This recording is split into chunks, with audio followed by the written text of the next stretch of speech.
미국의 42대 대통령 조지 부시가 어느 날 워싱턴의 교회에 있는 작은 초등학교를 방문하게 됩니다.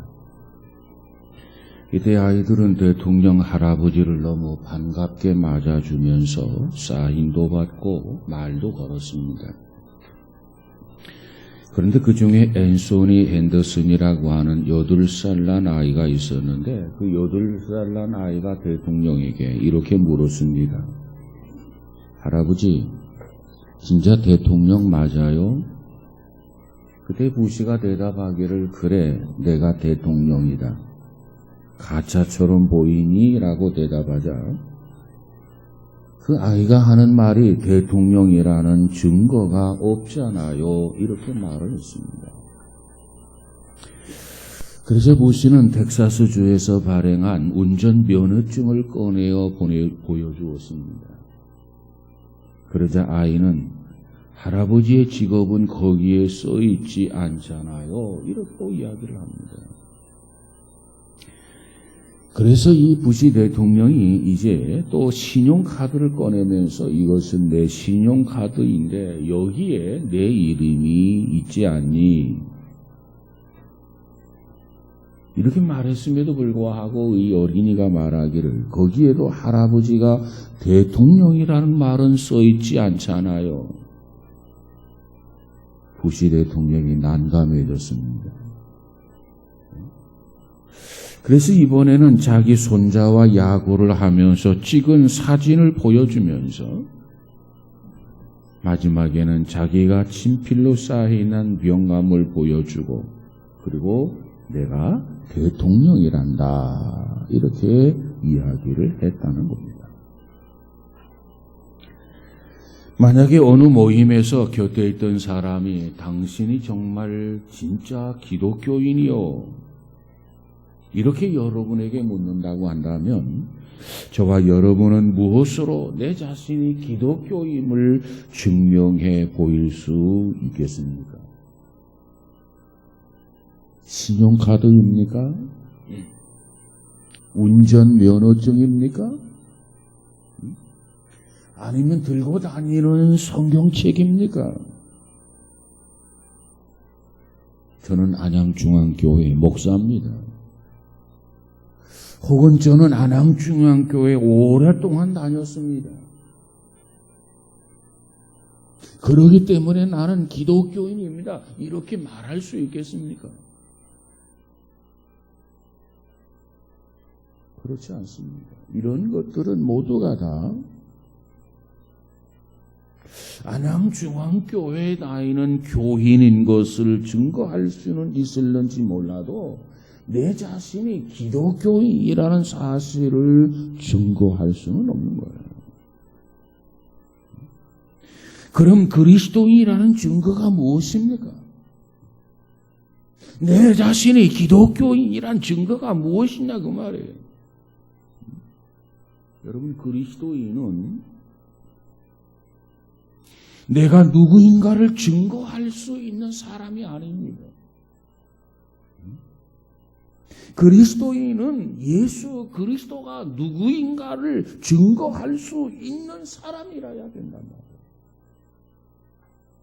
예수가 누군지, 그리스도가 누군지 그 사실을 증거할 수 있는 사람이 진정한 그리스도인입니다.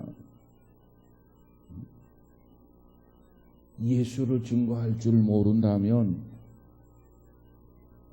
예수를 증거하지 않는 사람이라면 그는 그리스도인이 아니에요. 예수 그리스도를 증거할 수 있어야만이 그가 그리스도인입니다.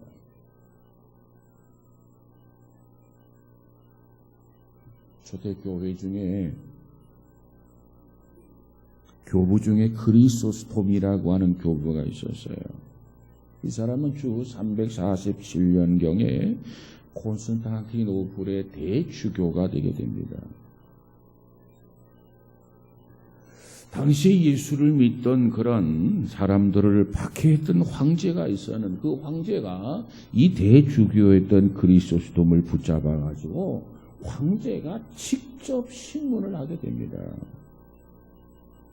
그러면서 말하기를 내가 만일 예수를 배반하지 않으면 멀리 귀향을 보내겠다. 굉장히 외로울 것이다. 굉장히 고독할 것이다. 예수를 배반하지 않으면 이처럼 먼 곳으로 귀향을 보내겠다. 이렇게 이야기합니다. 그때 대주교했던 그리스도스톰은 이렇게 이야기합니다. 폐하, 이 세상은 어디나 내 아버지 집이기 때문에 어디 간들 무슨 상관이 있겠습니까? 그 말을 듣고 황제가 또 이렇게 이야기합니다. 그래? 그렇다면 내가 너를 죽여버리겠다 이렇게 이야기해요. 그랬더니 이 그리스도스톰은 폐하, 이 제 생명은 예수 안에 감춰져 있는 것이기에 폐하가 나를 능히 죽일 수 없을 것입니다. 이렇게 이야기해요. 내 생명이 예수 안에 감춰져 있다는 겁니다.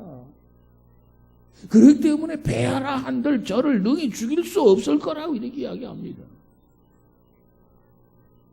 폐하는 계속해서 겁을 주고 예수를 부인하게 만들고 배신하게 만들려고 하는데 이 그리스도스톰은 이 폐하 황제의 말에 따박따박 말대답을 하는 거예요. 그래서 이번에는 그렇다면 내 재산을 다 빼앗아 버리겠다 이렇게 이야기합니다. 재산.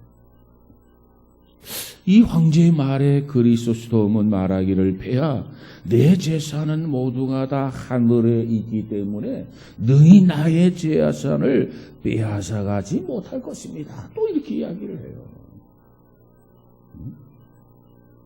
자기의 재산을 몽땅 빼앗아 가겠다고 한다면 뭔가 좀 우쭐하고 좀 뭔가 고분고분하고 이렇게 좀 변화된 자세를 기대했는데 그가 말하기를 내 재산은 몽땅 다 하늘에 있기 때문에 능히 빼앗아 가지 못할 것입니다. 또 이렇게 이야기한단 말이에요. 황제가 화가 났어요. 이 황제가 화가 나서 그러면 너희 친구들을 내게서 멀리 떼어놓겠다. 그래서 너를 내가 고립시키겠다. 그래서 내가 너를 홀로 있게 만들겠다. 이렇게 이야기합니다. 그랬더니 그 말에도 폐하, 내 친구와의 관계를 대학에서 떼어놓을 수가 없습니다. 내 친구는 하늘에 한 분이 계시기 때문입니다. 나와 그분의 관계는 아무도 떼어놓을 수 없을 것입니다. 이렇게 대답을 했습니다. 내가 너 귀양 보내겠다. 내가 너 죽이겠다. 내가 너의 모든 재산을 송두리째 다 빼앗아 버리겠다. 내가 너희 친구들과 멀리 떨어뜨려 놓겠다. 가진 방법으로 다 유혹을 했지만은 그리스도스톰은 전혀 요동하거나 흔들림이 없었다는 겁니다. 이건 무엇을 의미하느냐? 이 모습이 진정한 그리스도인의 모습이라는 거예요. 누가 그리스도인이냐? 이처럼 그 어느 곳에도 협박을 한다 손치더라도 요동하거나 흔들리지 아니하고 꿋꿋하게 그리스도를 대변할 수 있는 사람이라야 진정한 그리스도인이라는 겁니다. 내가 교회를 얼마 동안 다녔습니다. 내가 어떤 직분을 맡았습니다. 내가 어떤 봉사를 했습니다. 그것은 그리스도인의 증거가 될 수가 없습니다. 왜? 예수를 믿지 않는 사람들 중에도 자원봉사하는 사람들이 굉장히 많이 있기 때문에 그렇습니다. 교회는 나오지 아니하지만 나 환자 존에 가서 정말 그들을 섬겨주고 뭔가 봉사하는 사람들이 많아요. 우리 주변에 불쌍한 사람들, 불쌍한 아이들을 위해서 봉사도 합니다. 때로는 수십억을 내놓기도 합니다. 아까운 줄 모르고 기부도 한단 말이에요.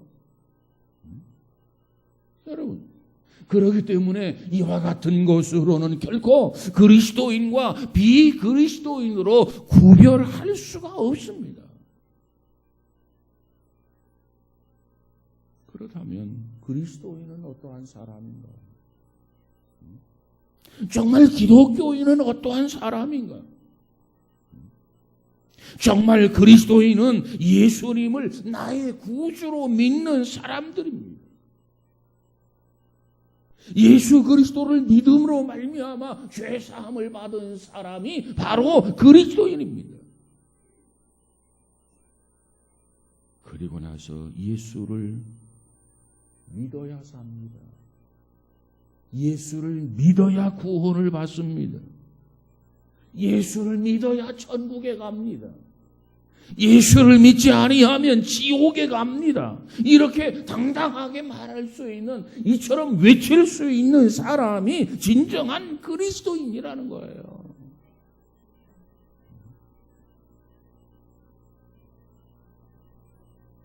이처럼 예수를 증거하는 삶을 살아야만 합니다.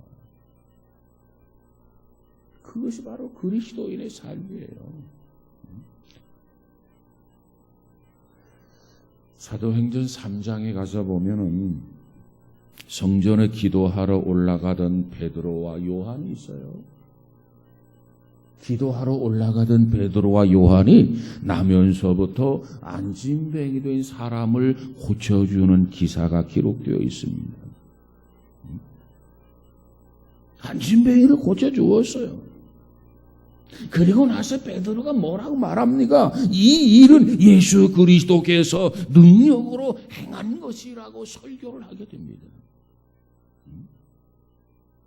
그러면서 사도행전 4장, 오늘 본문에 나와 있는 내용인데, 유대 관리와 대제사장과 서기관들이 베드로를 불러다가 신문을 합니다. 사건 경위를 신문합니다. 그것이 오늘 본문의 내용이란 말이죠.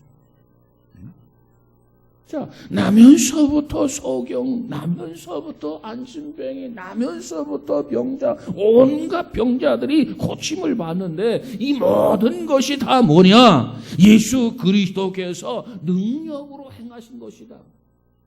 이걸 간증하는 거예요. 이걸 증거하고 있단 말이죠. 그렇다면 오늘 이와 같은 배경을 가진 본문 속에서 우리는 몇 가지 교훈을 좀 살펴보고자 하는 겁니다. 첫 번째 교훈이 뭐냐? 예수를 증거하는 것은 학식과 상관이 없다는 거예요. 학식, 배움과 상관이 없다고 하는 겁니다. 예수 그리스도를 증거하는 것은 학식과 아무런 상관이 없어요. 학식과 무관하다는 얘기입니다.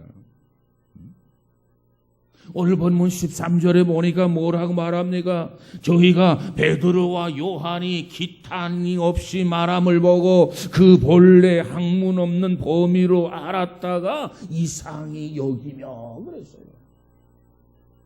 너무나도 유창하게 말하는 겁니다. 그 모습을 보면서 그들은 깜짝 놀라는 거예요. 여러분 아시는 대로 베드로와 요한은 뭐 하는 사람입니까?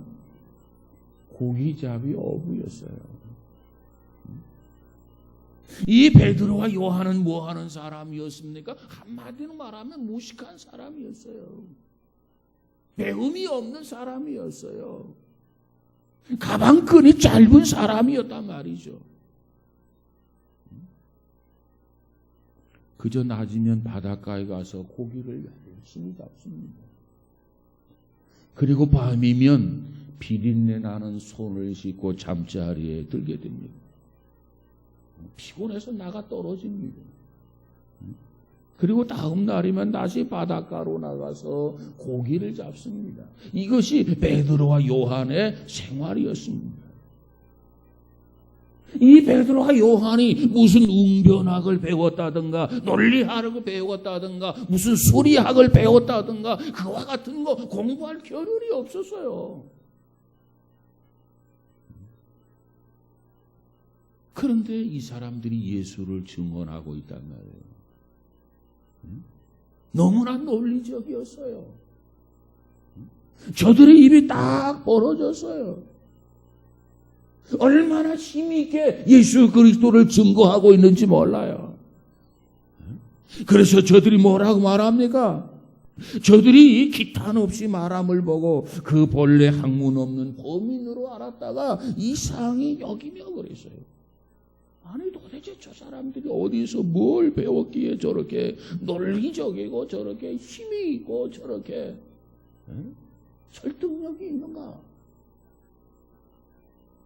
그렇습니다. 여러분, 예수를 증거하는 생활은 지식과 학벌과 사는 수준은 아무런 상관이 없어요. 오늘 이 사실을 우리는 여기서 발견할 수 있어요. 다시 말하면 초등학교밖에 못 나왔기 때문에 예수에 대해서 잘 말하지 못한다? 나는 대학을 나왔기 때문에 예수를 잘 말할 수 있다? 그거 아니라는 얘기예요. 그 생각 틀렸다는 겁니다. 배움과 학식과는 이 예수를 증거하는 것과는 아무런 관계가 없다는 거예요. 상관이 없다는 거예요. 그러면 예수를 증거하는 것에는 무엇과 관계가 있다는 거냐? 예수 그리스도를 증거하는 것은 무엇과 관계가 있느냐? 그 사람의 신앙과 비례합니다. 신앙이 있으면 이와 같이 증거할 수 있어요. 신앙이 있으면 이와 같이 증거할 수 있어요. 이와 같이 말할 수 있어요. 증언자가 될 수 있다 그 말이에요. 믿음이 있는 사람은 예수님을 말할 수 있습니다. 예수님은 하나님의 아들입니다. 우리를 위한 구세주이십니다. 죽은 지 사흘 만에 부활을 하셨습니다. 다시 우리를 위해서 이 땅에 재림하실 것입니다. 이처럼 믿음이 있는 사람은 예수님을 말할 수 있습니다. 성령이 충만한 사람은 이처럼 예수님을 말할 수 있습니다. 증언자가 될 수 있습니다. 그런데 수십 년 교회를 드나들어서도 예수를 말하지 못하는 사람이 있어요. 어떤 사람이냐? 신앙이 없는 사람이에요. 성령을 못 받은 사람이에요. 성령을 받지 못한 사람이에요. 직분이 있어도 예수를 말하지 못하면 그 사람은 예수님의 사람이 아닙니다. 예수님을 말할 수 있어야 돼요. 성경 공부를 많이 했어도 전도자 훈련을 많이 받았어도 예수 그리스도를 한 번도 전하지 못하는 사람이 있다면 그는 신앙이 없는 사람이에요. 우리 중에 어떤 사람은 예수님을 쉽게 말하는 사람이고 어떤 사람은 예수님을 쉽게 전하지 못하는 사람이 있어요. 그냥 자기 혼자 그냥 예수 믿는 사람이 있어요. 우리는 혼자 예수 믿는 사람이 되어서는 아니 됩니다. 누구를 만나든지 예수님을 쉽게 말해줄 수 있는, 예수님을 쉽게 증거할 수 있는 그런 사람이래요. 그 사람이야 비로소 예수님의 사람이고 그 사람이 비로소 그리스도인이다.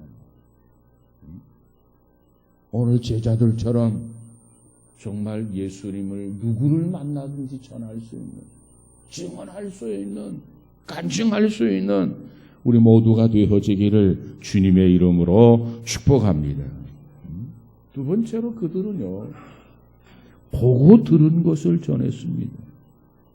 오늘 본문 20절에 가서 보니까 우리는 보고 들은 것을 말하지 않을 수 없다. 그래서 보고 들은 것을 말하지 않을 수 없다.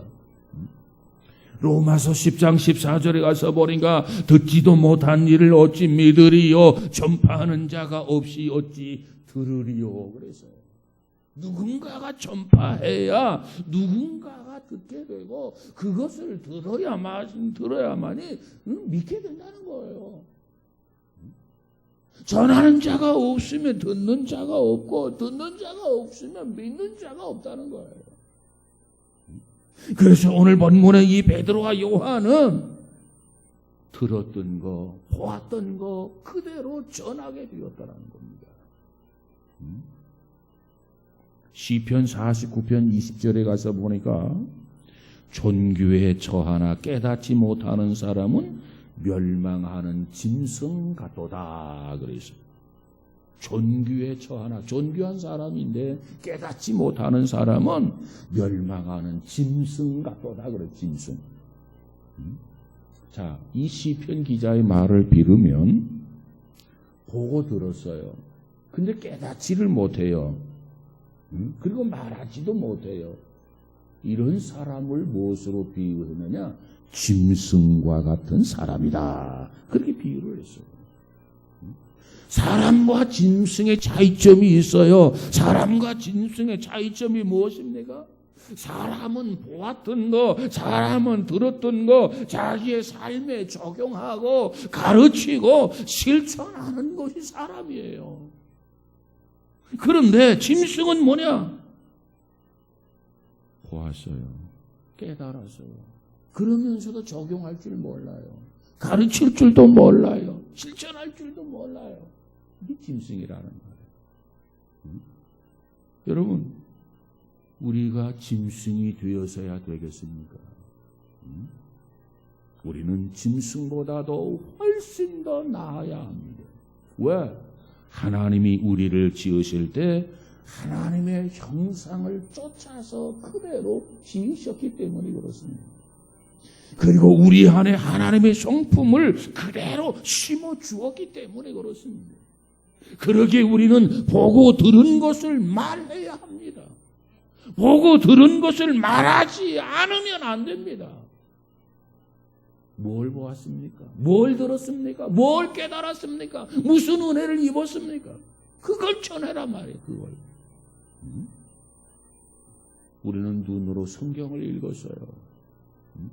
수없이 설교를 들었어요. 수없이 간증을 들었어요. 그렇다고 한다면 이제 우리가 보았던 거, 이제 우리가 들었던 거, 이제 우리가 깨달았던 거, 이제 우리가 은혜를 받았던 거, 그걸 가서 전해야 된다는 거예요. 근데 왜 전하지를 못합니까? 짐승이 되기를 자처하는 겁니까? 아니요. 우리는 하나님의 형상을 쫓아한 인간이에요. 인간. 하나님의 형상을 쫓아 지으신 인간. 여러분, 눈으로 읽었던 성경 말씀, 귀로 들었던 하나님의 말씀, 그것을 그대로 전해 주어야 돼요. 그래야 그리스도인이란 말이죠. 그런데 아직도 우리는 입이 열려 있지를 못해요. 한마디로 부끄러운 그리스도인입니다. 부끄러운 기독교인이란 말이에요. 우리의 입술이 열려지기를 주님의 이름으로 축복합니다. 자, 그러면 이 베드로와 요한이 입이 열렸어요. 보고 들은 것은 말하지 아니할 수 없다. 그들이 전하는 게 뭡니까? 오직 예수였어요. 오직 예수. 오늘 본문 10절에 가서 보니까 뭐라고 뭡니까? 너희가 십자가에 못 박고 하나님이 죽은 자 가운데서 살리신 나사렛 예수 그리스도의 이름으로 이 사람이 건강하게 되어 너희 앞에 섰느니라. 그래서 예수님이 이 사람을 고쳤다는 겁니다. 예수님. 이것이 베드로와 요한의 고백이에요. 아니 나면서부터 안진뱅이가 어떻게 이렇게 고침을 받았느냐? 누가 고쳐느냐? 예수가 이 사람을 고쳤습니다. 오직 예수, 오직 예수. 오늘 보면 12절에 가서 보니까 뭐라고 말합니까? 12절에 보니까 천하 인간의 구원을 얻을 만한 다른 이름을 우리에게 주신 일이 없음이니라 그랬어요. 우리를 구원할 자는 오직 예수예요, 오직 예수. 왜 오직 예수냐? 이 땅에 예수 말고는 구원할 사람이 없어요. 예수님만이 우리의 구원의 주가 되신단 말이에요. 오직 예수입니다. 내가 싫어도 내가 해야 할 말은 오직 예수예요. 예수 그리스도. 내가 귀찮아도 내가 해야 할 말은 예수 그리스도예요. 내가 죽어도 내가 해야 할 말은 예수 그리스도예요. 내가 실패해도 내가 해야 할 말은 예수 그리스도예요. 내가 넘어지고 자빠져도 내가 해야 할 말은 오직 예수 그리스도예요. 예수의 증인이 되어야 됩니다. 예수를 증거해야 합니다. 다른 이름이 아니라 오직 예수예요. 하나님께서 요나를 불러서 야 요나야 너 니느웨로 가라. 하나님이 명령이 떨어졌습니다. 근데 요나는 그곳으로 가는 것이 죽기보다 싫었습니다. 하나님이 선지자라면 당연히 하나님의 명령이 떨어졌으면 예, 아멘 하고 가야 되지 않습니까? 그런데 선지자인 이 요나가 니느웨로 가라고 하니까 그곳에 가기가 죽기보다도 싫은 거예요. 오죽했으면 선지자였던 요나가 하나님이 가라고 했던 니느웨로 가지 아니하고 다시스로 도망을 했겠습니까? 죽기보다 싫은 거예요. 왜 그렇게 싫어했을까요? 그 이유가 뭘까요? 그 이유는 이렇습니다. 니느웨라고 하는 도시는 아수르 나라의 수도였습니다. 서울이었단 말이죠. 아수르. 그러면 아수르 나라는 어떤 나라냐? 이스라엘 나라의 원수였습니다. 원수. 원수. 계속 이스라엘을 괴롭힙니다. 계속 이스라엘을 침략해 옵니다. 그러다가 결국은 이스라엘이 아수르에 의해서 망하게 됩니다. 자, 그런데 하나님이 요나를 불러가지고 야 요나야 너의 나라를 망하게 했던 아수르의 수도 니느웨로 가가지고 이 복음을 전하라는 거예요. 하나님의 명령은 떨어졌지만 요나는 내키지가 않는 거예요. 하나님은 가라고 명령하지만 요나는 가기 싫은 거예요. 죽기보다도 싫은 거예요. 그래서 요나는 안 가겠습니다. 하나님은 가라. 하나님과 요나가 실랑이가 벌어지게 됩니다. 결국은 어떻게 됩니까? 요나가 니느웨로 뚜벅뚜벅 걸어가게 됩니다. 여러분 그렇습니다. 싫어도 하나님이 가라면 가야 돼요. 싫어도 하나님이 보내시면 가야 합니다. 내가 하기 싫어도 예수 그리스도를 전해야 합니다. 오직 예수예요. 오직 예수. 내가 하기 싫어도 하나님의 일은 해야 합니다. 내가 예수 그리스도를 전하기 싫어도 하나님이 하라면 해야 돼요. 내가 신앙인이라면, 내가 그리스도라면, 정말 내 안에 있는 주님이라면 정말 예수 그리스도를 전해야 된단 말이에요.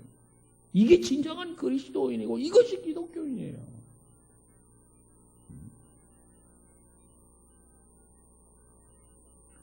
우리 중에 어떤 사람은 예수님을 자기 자신에게 맞추는 사람이 있어요.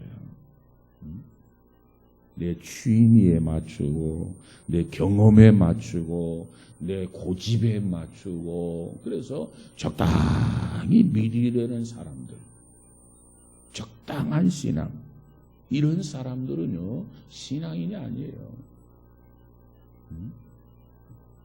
이런 사람들이 모인 교회는요, 진정한 교회라고 말할 수 없어요. 왜 예수님을 자기에게 맞추려고 하느냐? 이유가 있어요. 하나님의 말씀을 들을 때, 이 설교를 들을 때 하나님의 말씀으로 들어야지, 하나님의 말씀을 마치 교양 강좌로 듣고 있기 때문에 예수님을 자기 자신에게 맞추는 거예요. 자기 생각대로 신앙생활을 하는 거예요. 자기 멋대로 신앙생활을 하는 거예요. 그러니까 말씀을 들을 때도 하나님의 말씀으로 듣는 것이 아니라 교양 강좌로 듣는 거예요.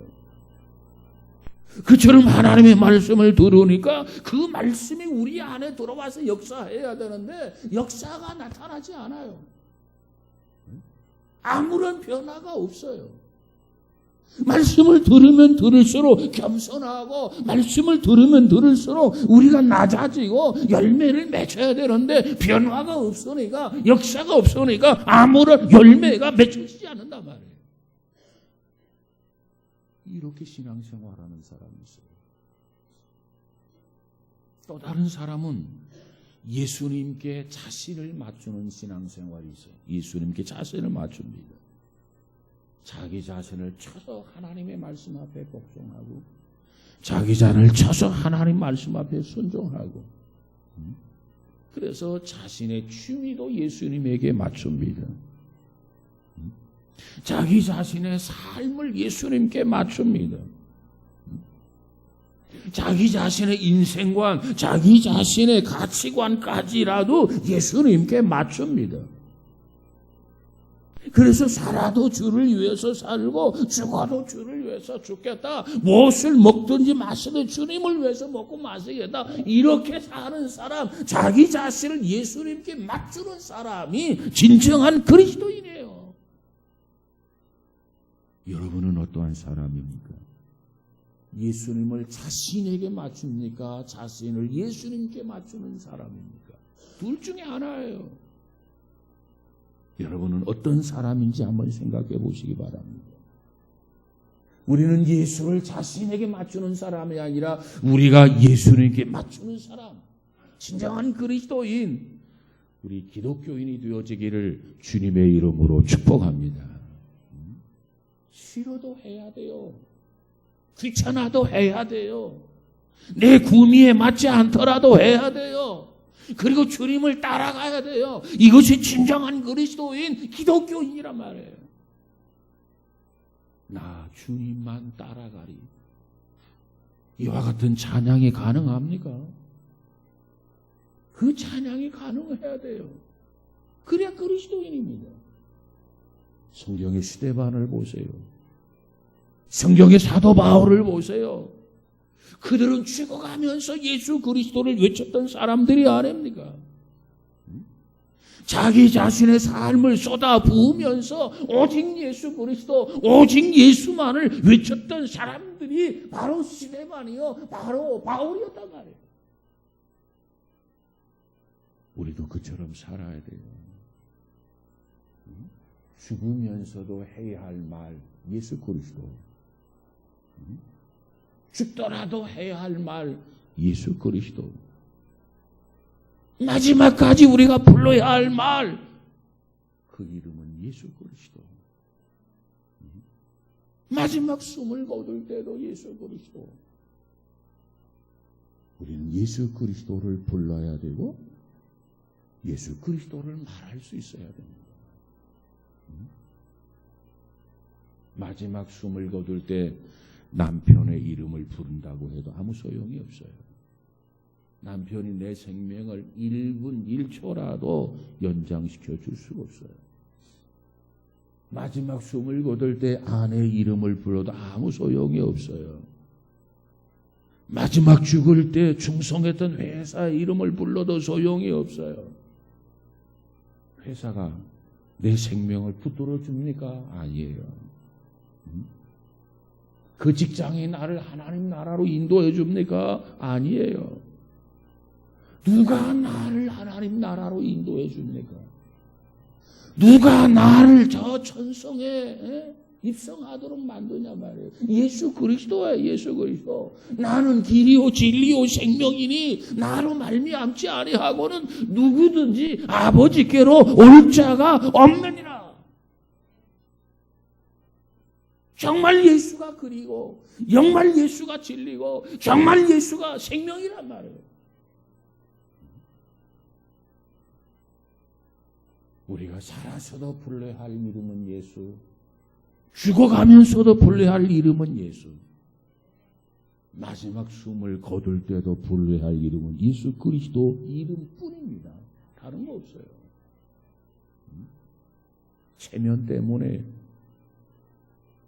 자존심 때문에 세상 이름을 부르다가는 영원한 나라에 들어가지는 못해요. 거기에는 구원이 없습니다.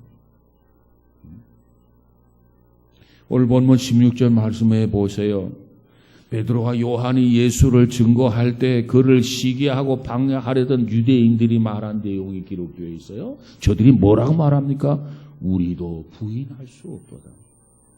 너무나도 분명한 사실이란 말이에요.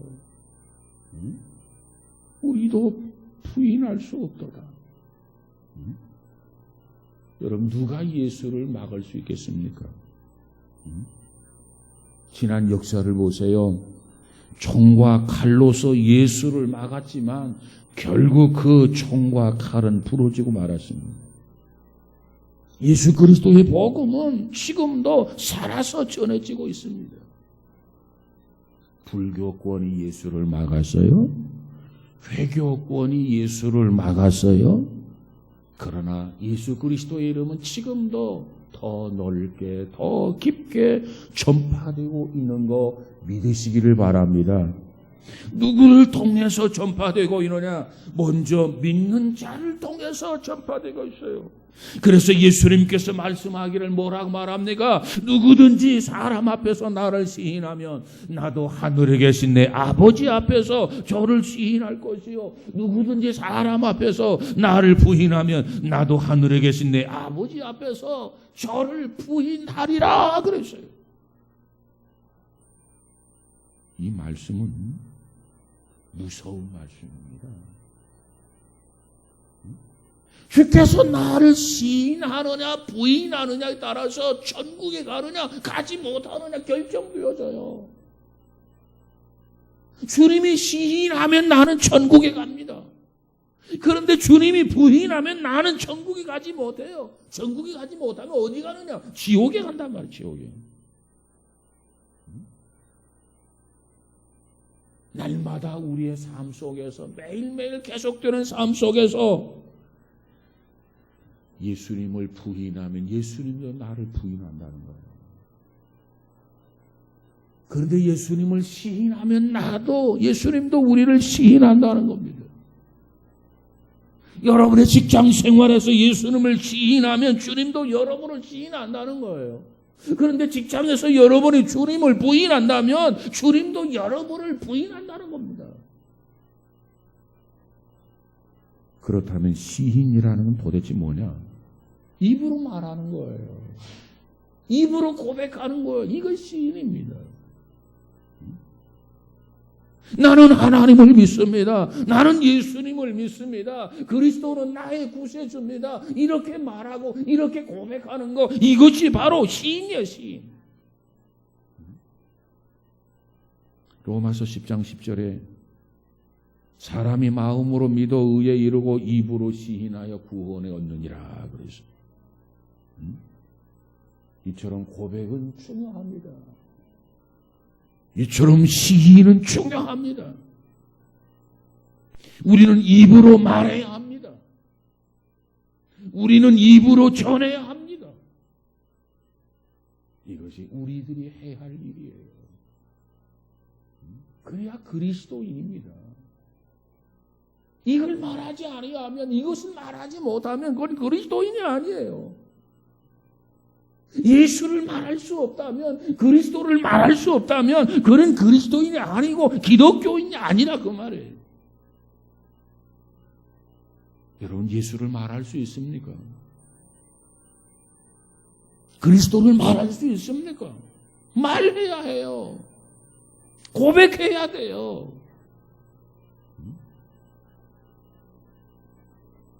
우리 모두가 성령을 충만히 받아서 여러분의 삶의 현장에서 순간순간 예수 그리스도의 이름을 증거하면서 신앙을 고백하고 시인할 수 있는 우리 모두가 다 되어지기를 주의 이름으로 축복합니다. 특별히 사도행전의 역사, 그들은 가는 곳마다 예수님을 시인했어요. 예수 그리스도를 고백했어요. 예수 그리스도를 시인하고 예수 그리스도를 말하고 예수 그리스도 고백하는 그곳에 하나님의 역사가 있었단 말이죠.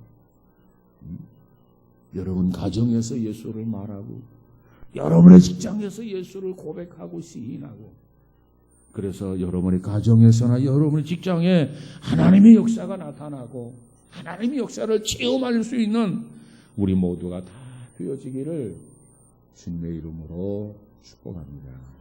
기도합시다. 거룩하신 하나님,